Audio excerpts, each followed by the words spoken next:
Before I begin the report proper, allow me to say that all of these sorts of reports should be taken with the proverbial grain of salt. I studied the vaults of Erowid and other sources long and hard before deciding to experiment with morning glory seeds, as well as nutmeg, which is a topic for another report, and I read my fair share of testimonials which claimed that the seeds had absolutely no psychedelic effects. I am now convinced that these reports were written by people who consumed inactive seeds or have some stake in keeping others away from mind-altering experiences. After the decidedly psychedelic experience I had last weekend, I cannot help but imagine desperate members of the Just Say No camp huddled over their keyboard creating fictitious accounts of the inefficacy of natural highs. Maybe that is just residual paranoia, and Yahweh knows I had enough this weekend to last a very long time. I must emphasize that morning glory seeds, when taken in the correct dosage and using species with LSA content, are capable of delivering an unmistakable experience. Don't be fooled, and don't be tempted to dose with too many as I unfortunately did, based on the supposedly subtle effects of the seeds. So much for the conspiracy theories. I decided 2 weeks ago that I would give morning glory seeds a shot. I have been craving a psychedelic experience for years now, but have never been lucky in locating actual LSD. I had been burned twice with plain blotter, and so started to think I would wait until my friends found and tested certifiable acid before wasting any more money. As the seeds were readily available and cheap, I thought I had nothing to lose. I went to Orchard Supply Hardware after work, and found 2 brands of seeds. One was organic and clearly proclaimed the seeds were untreated, while the other carried a warning against using the seeds for consumption. As I did not relish poisoning by fungicide, I decided to buy 5 packages, 2 grams each, of the organic brand and supplement it with 1 package, 1.8 gram, of the treated seeds. The organic seeds were listed as I tricolor, while the treated seeds were listed as simply morning glory. Neither one of the brands used the phrase, heavenly blue. I took the seeds home with naphtha, intending to do the usual extraction, and emptied them into a bowl. To my dismay, the organic seeds were an equal mixture of dark brown and light brown seeds. As I had read multiple reports of the dark brown coloration of the seeds, I suspected that the light brown were not what I wanted. The treated seeds turned out to be all dark brown. For those keeping track of the math, that left me with 6.8 grams of dark brown and 5 grams of light brown. As I usually have a strong constitution, I decided to skip the naphtha extraction. Besides, I was eager to test the waters and thought a little nausea would be bearable if the world turned technicolor. I washed the seeds carefully with cold water and a little, 2 drops into 4 ounces of water, dish detergent, Dawn, and a minute of swirling. I then thoroughly rinsed the seeds, and allowed them to air dry while I checked email. I ground them in an electric coffee grinder, and this took no more than 20 seconds. I brushed the light brown, fine powder into a clean jar and added approximately 8 ounces of cold distilled water. To adjust the pH acidic, I added 1/2 teaspoon of cream of tartar. I swirled the seed powder and water mixture, and then let it sit in the fridge for 3 hours, mixing occasionally. I filtered the suspension through a gold coffee filter, and had to stir it with a knife to keep the sludge from clogging the filter. I was left with 8 ounces of yellow, thick liquid, probably the consistency of thin shampoo. I added some sweetener, a little more than a spoonful of sugar to help the medicine go down, and knocked it back. Compared to the horror that is nutmeg consumption, the liquid was smooth and easy to swallow. Tasted a little floury, and would be just enough flavor to keep you away after some severe nausea. I consumed the extract at 9 p.m. What followed was a 3-hour wait for the effects to kick in. I watched television with no sound and listened to some nurse with wound. I was feeling quite listless, and my limbs were heavy. I did not, however, see tracers or anything of the sort by midnight. My thoughts were perfectly coherent. I did feel nausea for about 20 minutes in the first hour, but this passed thankfully. By midnight my coordination was clearly off, as I had trouble pouring a glass of water and drinking it. Just as I was thinking I had fallen prey to an urban legend, I started to see tracers when I moved my hand to set down the glass. I quickly returned to the couch, queued up some legendary pink dots, and watched the images on the TV start to lose meaning. For about 3 hours the TV displayed exactly what the music told my brain it would, and everything started to seem frightening in subtle ways. Newscasters wore obviously fake smiles, and I knew their words were created somewhere to keep the world confused and in line. I wondered why I had never seen this before, and the lyrics to the songs confirmed this knowledge. Moving my hand in front of my face created a sense of motion throughout my body, and I spent long minutes waving it in front of my face. By 1 a.m. I started to feel a bit of anxiety, and when I went to get a bite to eat I started feeling as if I had been in that precise moment throughout eternity. I felt trapped in a time loop, but had flashes of lucid thought in which I knew this was only the LSA kicking in. I was positive that eating would result in choking and death, sure of it as if I had lived the event over and over before, yet I was too hungry to care. I powered up the microwave, sure that I would forget about it and the place would burn down, and then sat back on the couch. To my amazement I made it through the act of eating without a catastrophe, and this success marked the return to reality gradually. I felt extremely tired about 3 a.m., and made my bed on the floor and fell into a dreamless sleep. I woke up at 6 a.m. feeling a non-localized pain, and it took me 30 minutes of sitting in the dark to realize that I was having stomach cramps. I went to the bathroom, looked at my dilated pupils in the mirror for a long time, and then went back to sleep. There were obvious effects, but nothing earth-shattering.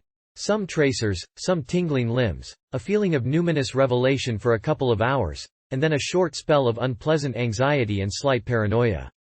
I wanted more, so I decided to try it again the next weekend. This time I located a nursery and bought seeds which were prominently labeled Heavenly Blue. Botanical Interests was the brand. The packages were 2.5 grams for a mere $1.59, so I bought 7. I brought them home, and prepared the trip for a Saturday evening. The seeds were uniformly dark brown, and a quick count numbered in the range of 400.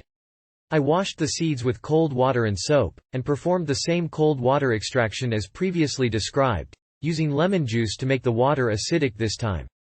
After filtering through the gold filter, however, the liquid this time was very thick and medium brown. I took this as a sign that this dose would put me over the threshold. I did not know how correct that thought would turn out to be. I drank the thick extract, and headed out onto the sunny balcony. It was 4:30 in the afternoon, and the day was beautiful. I sat on the balcony and watched 2 jet contrails for 10 minutes, feeling very relaxed and warm. After about 30 minutes, just as the sun was setting, I started to see the sky moving as if composed of millions of living organisms. It was like a sea of tiny creatures, sort of what you see in a microscope eyepiece when looking at pond water. I felt good, but a little frightened that I was having visuals only 30 minutes in. 30 minutes later found me lying on my back on the couch in the increasing darkness, with only the Xmas tree lights to illuminate the room. I was starting to feel sick, and the nausea was not subsiding this time. Then it all seemed to fade. At 5:30 I felt absolutely normal, and started to get pissed because I was sure this morning glory high was a snipe hunt. 15 minutes later I was hit by a rushing feeling of momentum, and turned on the TV in the darkness. I popped in Fantasia, thinking it must be a cliché trip movie for a reason, and put some tranquil ambient, FSOL, lifeforms, on the headphones. 15 minutes after that I felt a cold wave of terror wash over me, and I started gasping for breath. I snatched off the headphones and stared in confusion at the TV. I was 90 minutes in, and things were going out of control. I must emphasize that at this point, and thereafter, no amount of logic helped this formless anxiety. I knew, at times, that I was high. I recalled all of the tips for tripping, and I knew this terror was the norm. That did not help in the least. There was no way to think myself calm, and for many hours I was without the thought processes to even attempt to do so. But I get ahead of myself. I called a friend at 6, and tried to tell him what was happening. Words would not work, and he told me afterwards that I was alternating coherent sentences with absolute non sequitur. I could not put into words what I was thinking, and over the course of a 5-minute phone conversation I checked the clock 10 times. Time was losing meaning. At this point my only comfort was that after 8 hours this would all be over. My friend even said as much, but it provided little relief from the fear. 5 minutes was an eternity, so 8 hours was inconceivable. My friend was going to work, and the thought of being cut off from my one contact who was experienced with drugs frightened me immensely. At some point the light changed. I turned on all of the lights in the place, partly due to the sense of shifting in the sawdust and partly because I figured the light would make the place seem warmer and friendlier. The quality of the light was diffuse, and even though I stared at light sources they seemed no more intense than the light in the air. I felt as if I was existing in a terrarium of some cosmic sort, and that thought led me to wonder who had put me there. I started walking about the place in a compulsive loop, from the kitchen to the bathroom to the office to the other bedroom to the living room window to the other bathroom and back again. Everything was blurred, and the world seemed to be alive with movement, although nothing directly in front of me would do so. The feeling of cosmic terror deepened during this restless pacing, and I was sure that I had overdosed on whatever was in the seeds along with the LSA. I started to sweat profusely, although when I looked in the mirror I could see none. I could feel it on my hand when I wiped my face, but did not see it on my fingertips. I knew then that I was dying, but could not go for help because I would let everyone down. I would be no more than the druggie they all mocked and despised when they saw him in public. Also, I was struck by how powerless the doctors were. I was dying, and they could do nothing for me. No, they would do nothing for me. They lived for having some idiot come into their Erowid on psychedelics, because then they could torture him mentally. My bad trip, which was starting to feel suspiciously like a heart attack, would surely kill me if put at the mercy of doctors and cops.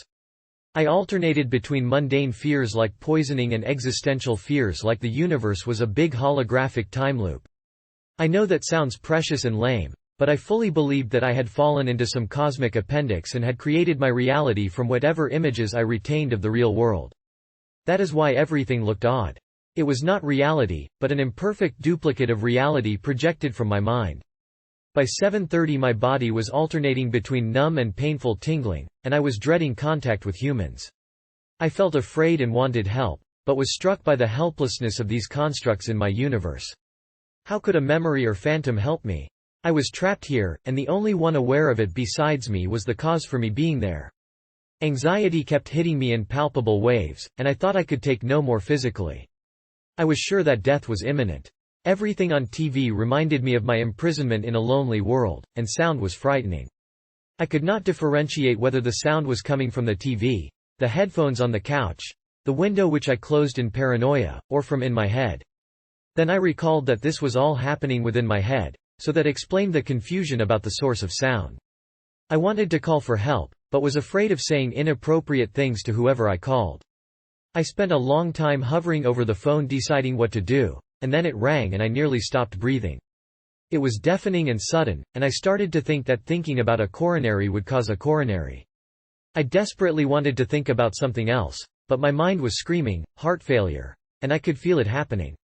I knew that my wife would return home to find me dead on the floor. Or maybe she had already, and this was what happened after death.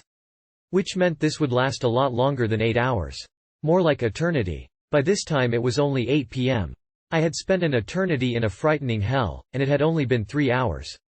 I wanted to sleep it out, but every time I laid down and closed my eyes I was sure that this was giving in to the poison.